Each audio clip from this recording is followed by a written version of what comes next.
अस्सलाम वालेकुम जी, मैं हूं राना अहमद शहीद और आप देख रहे हैं मेरा यूट्यूब चैनल। आज की वीडियो में हम बात करेंगे 6 कॉन्टिन्यूस टेंसेस की प्रैक्टिस के बारे में और आज हम उनकी प्रैक्टिस करेंगे इंशाल्लाह। इससे पहले एक वीडियो में अगर आपको याद हो तो मैंने आपको 6 कॉन्टिन्यूस टेंसेस का एक बहुत ईजी मेथड बताया था, जिसको मैं क्विकली रिकैप करता हूं। और आपको मैंने बताया था कि जी इन ऑल 6 टेंसेस जो की वर्ड होता है वो रहा होता है उर्दू में।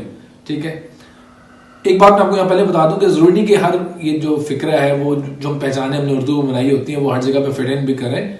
Exceptions are always there. कुछ जगहों पे ये मतलब पहचान जो है शायद हमारे काम ना आ सके, लेकिन वो चंद एक सेंटेंसेस होंगे तो बहरहाल उसकी आप अभी फिक्र ना करें। अगर आप स्ट्रक्चर सीख लेंगे तो वो जो एक्सेप्शंस होती हैं फिर आहिस्ता आहिस्ता आप वो भी सीख लेते हो with the help of practice.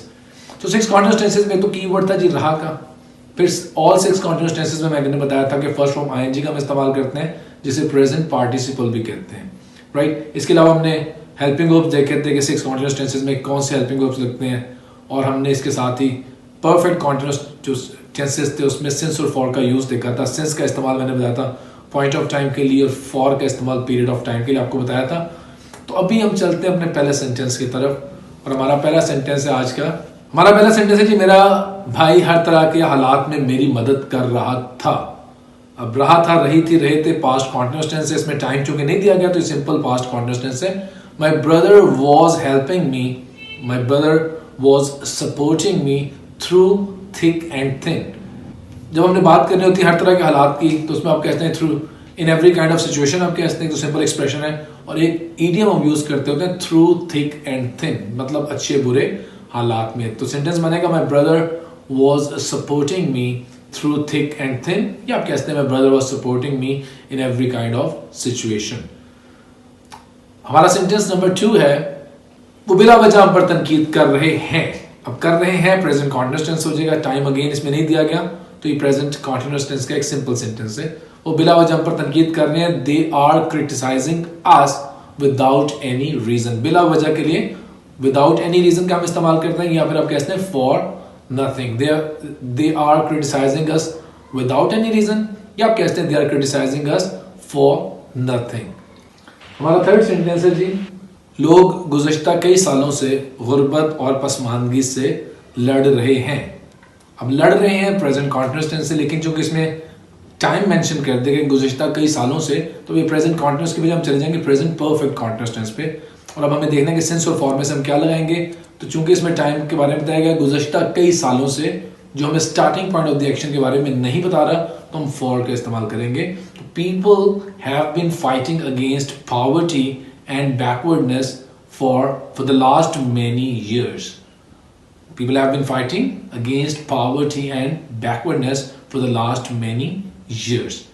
हमारा सेंटेंस नंबर 4 है जी, वो हवाई कले बना रहा होगा।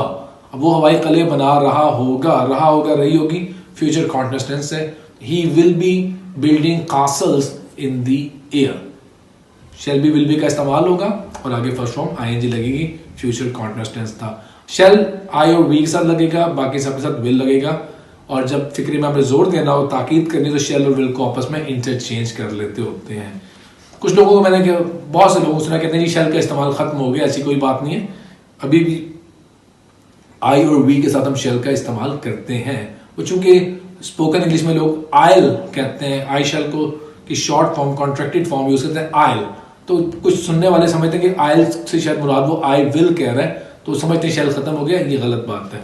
अभी शेल का इस्तेमाल खत्म करने पे कोई बाकायदा पॉलिसी नहीं बनाएगी, ना ही कोई ऐसी लेजिस्लेशन की गई, तो बेफिक्र है। हमारा 5th सेंटेंस है जी, क्या कोरोना वायरस पिछले कई महीनों से पूरी दुनिया में तबाही मचा रहा है। इंट्रोगेटिव सेंटेंस आ गया, क्या कोरोना वायरस तबाही मचा रहा है, प्रेजेंट कॉन्टिन्यूस टेंस है, लेकिन कई महीनों से का जब जिक्र आ जाएगा तो ये परफेक्ट कॉन्टिन्यूस टेंस हो जाएगा। हैज बीन हैव बीन का इस्तेमाल करना होगा। इंट्रोगेटिव है तो हैज हैव को शुरू में लेंगे। Has corona virus been playing havoc all over the world for many months, for several months, कई महीनों से, और एंड पे ऑफ कोर्स क्वेश्चन मार्क होगा। हमारा नेक्स्ट सेंटेंस है, तुम झूठे बहाने बनाते रहे हो।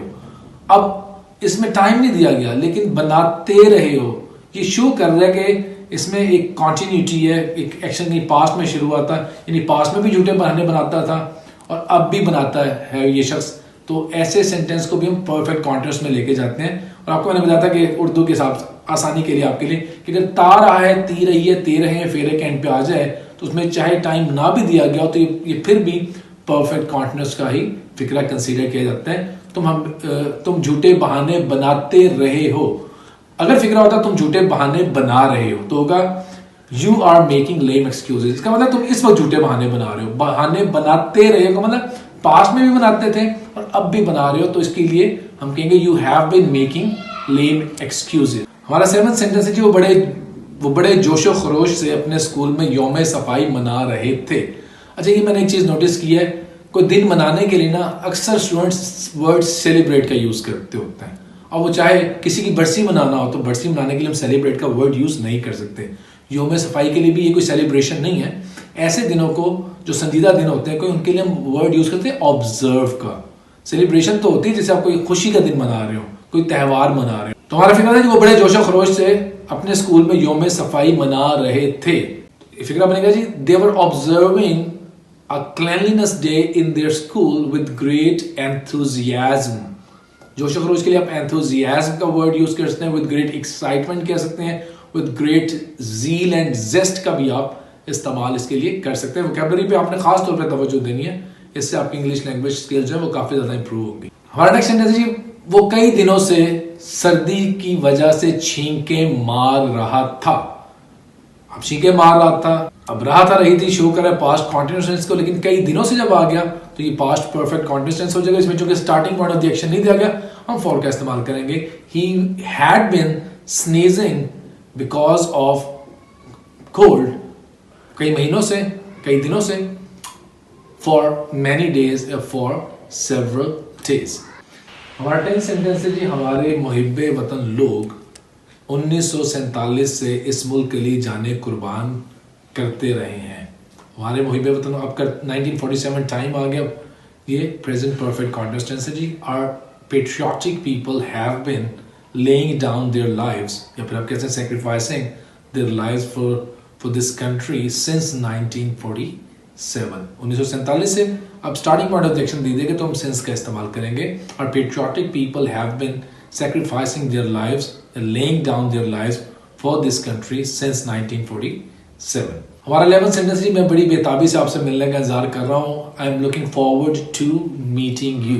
अब लुक फॉरवर्ड टू के बाद, वैसे टू के बाद नॉर्मली हम फर्स्ट फॉर्म का इस्तेमाल करते होते हैं जिसे हम इन्फिनिटिव कहते होते हैं, लेकिन लुक फॉरवर्ड टू के बाद हमेशा हम फर्स्ट फॉर्म ing का इस्तेमाल करते हैं। I am looking forward to meeting you. और लुक फॉरवर्ड टू का मतलब बेचैनी से, किसी के बेचैनी से इंतजार करना। और नेक्स्ट सेंटेंस है जी, ये दुकानदार घटिया माल बेच रहा है। दिस शॉपकीपर इज सेलिंग सब स्टैंडर्ड गुड्स। सामान के लिए गुड्स का इस्तेमाल कर सकते हैं, आर्टिकल्स भी कह सकते हैं। घटिया के लिए आप, घटिया माल के लिए आप चीप आइटम्स भी कह सकते हैं। तो सेंटेंस बनेगा, दिस शॉपकीपर इज सेलिंग सब स्टैंडर्ड आइटम्स, सब standard articles. This shopkeeper is selling सब स्टैंडर्ड गुड्स। हमारा नेक्स्ट सेंटेंस जी, आप आजकल कौन सी किताबें पढ़ रहे हैं। आजकल के लिए these days का हम इस्तेमाल करते हैं या nowadays का इस्तेमाल करते हैं। Which books are you reading these days? अच्छा, कुछ लोग in these days कहते हैं जो गलत होता है। Which books are you reading these days? in these days नहीं होगा। Which books are you reading nowadays भी आप कह सकते हैं। हमारा नेक्स्ट सेंटेंस है जी, वो सुबह से एक दिलचस्प नॉवल पढ़ रही थी। अब सुबह से starting point of the action आ गया, हम सिंस का इस्तेमाल करेंगे। She had been reading an interesting novel since morning। She had been reading an interesting novel since morning। और हमारा आज का 15th सेंटेंस, हमारे मुखालिफिन हमारे खिलाफ साजिशें कर रहे होंगे। Our opponents will be conspiring against us। साजिश करना conspire against होता है। Our opponents will be conspiring against us हो जाएगा इसकी ट्रांसलेशन। तो ये थे हमारे आज के 15 सेंटेंसेस। आई होप आपके लिए यूजफुल होंगे और आपको कुछ सीखने का मौका मिला होगा। इनकी प्रैक्टिस करें और सेंटेंस स्ट्रक्चर्स को बार बार अपने जहन में रखें। जब सेंटेंस स्ट्रक्चर आप सीख लेंगे तो आप अपनी मर्जी से सेंटेंसेस जो है वो बना सकेंगे। अपना ख्याल रखिएगा। नेक्स्ट वीडियो में आपसे मुलाकात होगी। अल्लाह हाफ़िज़।